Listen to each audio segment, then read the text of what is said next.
Motion controls is everyone's favorite way to look like they're trying to become a contortionist. Other than looking like you need an exorcism, motion controls have allowed for all of these great things, like waggling the Wii remote, whatever the hell this motion is, and whatever the hell this was. Motion controls have come a long way from being the Antichrist. I mean, they really did go through all 5 stages of grief. Denial at their existence. What are you? Anger at their inaccuracy. Piece of shit.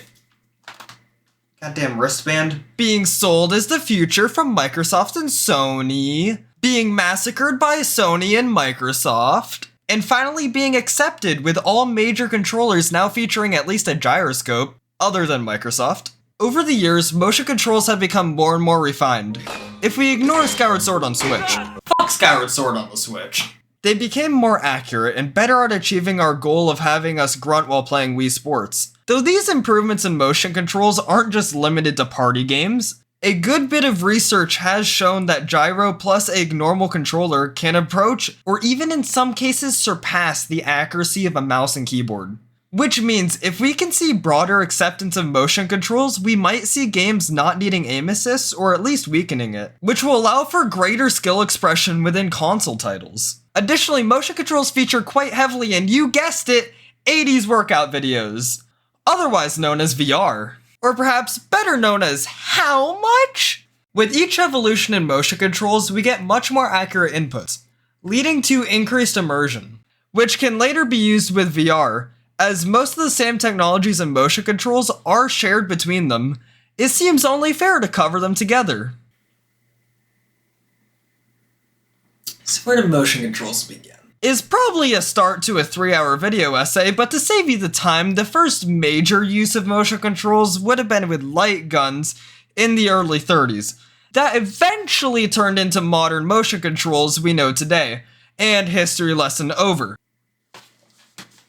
Either way, let's get to the actual motion controls we care about. The first step to their popularity was the Wii, and if you're somehow too young to know what the Wii is, check under the couch cushions and in your parents' closet, and if that didn't result in you being scarred, you'll find a sacred relic. The mystical, magical Wii! Nintendo's second best-selling console. Wait, it's the second best? Yeah, the Switch just recently overtook it. Either way, the Wii majorly popularized motion controls and marked the first generation Nintendo won since the SNES. However, it was also the first generation since the NES where Nintendo was competing on some dumbass gimmick that would never catch on. Vertical consoles! I mean motion controls. Everyone's third favorite way to play Club Penguin. So Nintendo killed in the casual demographic with the Wii being a crushing success, and surely with that success the hardcore gamers also loved the console. Now I'm sure everyone knows the legend. You know, the legend of how Nintendo released the Wii with everyone's favorite Super Monkey Ball Banana Blitz, and its lesser known title, the Wii Sports. So Wii Sports might have outsold a game that killed a franchise. However, the Wii Sports empire was not entirely built on that fact. Instead, it was built on being the first true motion-controlled tech demo, which is what it truly was, a tech demo. It was 5 games that showed how motion controls could work, and other than being a bucket of nostalgia, it's a little bit more than that. There was a little something for everyone. Between the good one, the fall over after playing this one, Every time. the bad one, the one my friends always kicked my ass on. Either way, this game proved to be a massive success in getting more than just a few gamers to play games. It got your uncle-in-law twice removed to play a game. It also left the die-hard Nintendo fans and casuals on the consoles, as any hardcore players on the GameCube would pass over the casual heavy Wii, and instead pick up probably a 360 because Sony at this time was busy doing whatever the hell this was. Why? At least that's always how the story is written. But I am a direct result of the Wii. It was my first console, or as most people would call it, a gateway drug. And look at where I am now! Wait, where am I? So enough about the history of the Wii. The Wii released with the Wii Remote. No shit. The first major controller to contain motion controls that actually worked. On days that ended in Y. Sometimes, when it wanted to. Motion controls allow for players to physically take actions and see them happen in the game, like slashing a sword to kill someone, shooting someone to kill someone, or drawing a bow to kill someone. There was a large variety of ways to commit homicide on the Wii. In-game, of course. Motion controls were a revolution, which was the Wii's codename, and other than sounding like an actual underground operations codename, it used both GameCube and Wii Disc in the logo, as if to show they still cared about their core players. They then removed this feature in 2011. But to show how much they cared, they even released it with one of the best Legend of Zelda games of all time, Flipped, and without GameCube controller support, which meant you had to use motion controls. They really had to fuck this one up, didn't they? Motion controls do a few specific things really well. They raise immersion when they work. They allow for non-gamers to understand the game and not have to worry about where the hell ZR and ZL is. Other than ZL and ZR quite possibly earning the worst possible name award, here's your fucking trophy. They allow for games to be physically demanding, making games not only a challenge of precision and accuracy, but endurance and physical skill. And on something I will explain a little more further on, they are able to help accuracy in a way that is significantly stronger than normal controllers. Put down the pitchforks, I'll explain in a second, but first let me get to the negatives. God. Motion controls aren't as accessible. They require constant recalibration, at least if it's a fucking Joy-Con.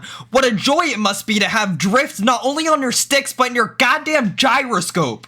They aren't precise, and as someone with shaky hands, trying to use menus with these things is a fucking nightmare. And it's easily broken, especially by age. Huh. That's older than me. They are now part of almost every controller, every Nintendo controller since the Wii, and in every PlayStation controller since the PS3. I mean, that is why it's called the 6-axis after all, and every Xbox controller since... Okay, yeah, out of the big three, Microsoft is the only company to not have gyro built into their controllers. Anyways, my point is the majority of games and game controllers have support for gyro aim. Gyro aim is where you use the sticks for any major movements, and then for precision you use gyro to focus exactly what you're targeting. All you need to do is small, fine movements. It's not like the Wii where you need to swing your controller wildly, as there is very little research into how much more effective gyro aim is than a controller.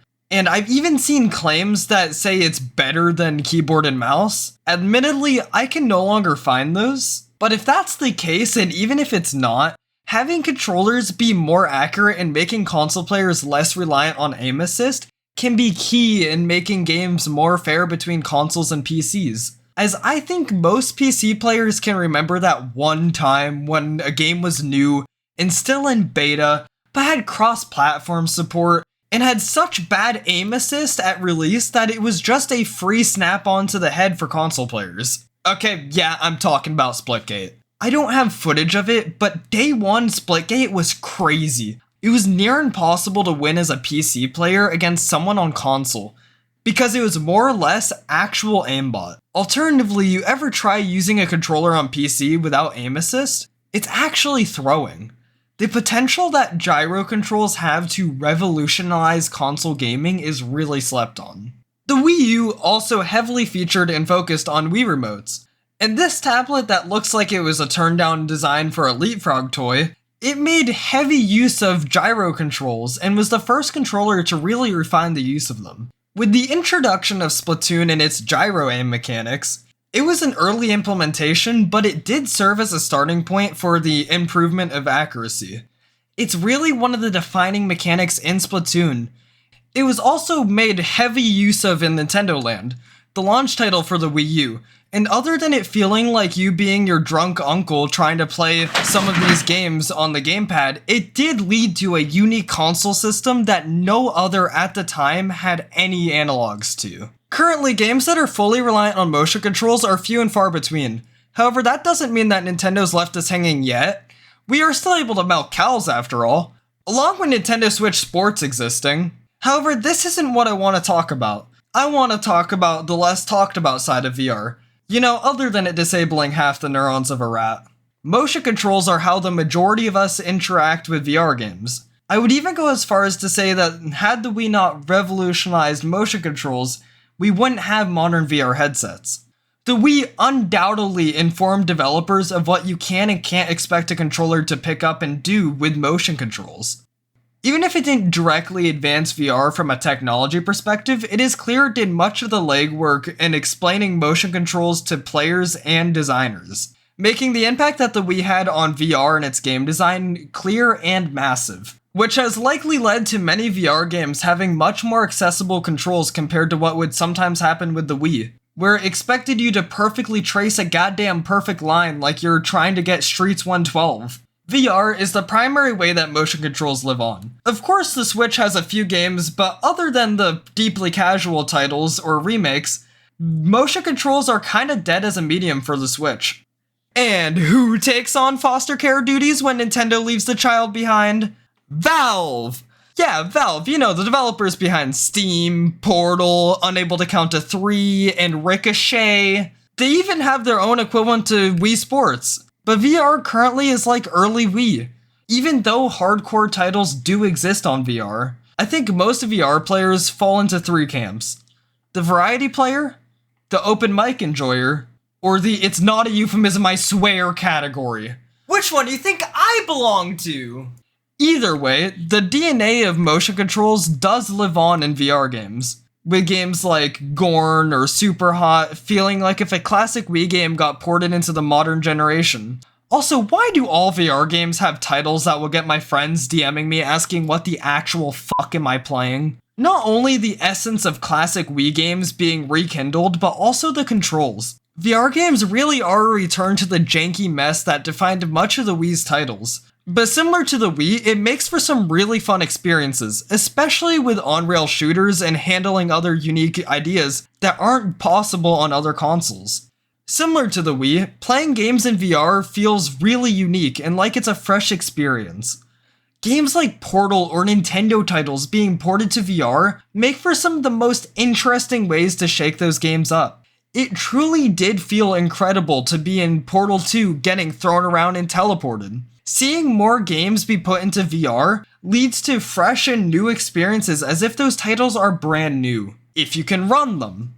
Yeah, I have a relatively powerful machine, but high quality VR experiences like the Index require insane hardware that most players struggle to actually acquire, especially when playing mods on top of games that weren't optimized for it.